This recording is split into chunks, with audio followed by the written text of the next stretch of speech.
शिंदे, तुमच्या डोक्यात जी गोष्टी शिजत आहेत ना, ती येत आहेत माझ्या लक्षात. अहो, काय विचार करताय याचा भान ठेवा फक्त. आणि तुम्ही कोणासमोर ही गोष्ट करताय ते विसरू नका फक्त. कसं आहे, आपण किती पक्के खिलाडी आहोत आणि समोरचा किती कच्चा आहे याची पारख नाहीये तुम्हाला अजून. त्याच्यामुळे प्रत्येक पाऊल विचार करून उचला, कारण उद्या सकाळी तुमचं एक चुकीचं पाऊल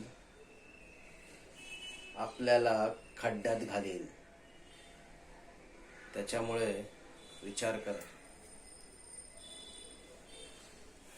तुम्हाला जबाबदारी दिली आहे याचा अर्थ हा होत नाही की मला न विचारता एखादी गोष्ट परस्पर तुम्ही ती करावी. काय चाललंय डोक्यात तुमच्या? स्पष्ट क्लिअर करा असं. ए, थोड्या बाहेर थांबा रे.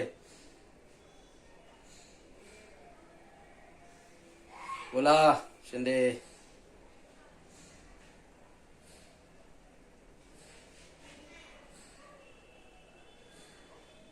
अच्छा,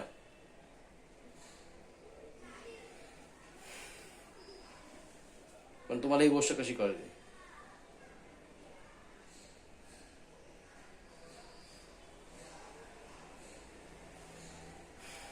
ठीक आहे, सध्या जे करताय ते करत राहा, पण मला विचारल्याशिवाय पुढचं पाऊल टाकू नका. या तुम्ही. पाठव रे त्याला.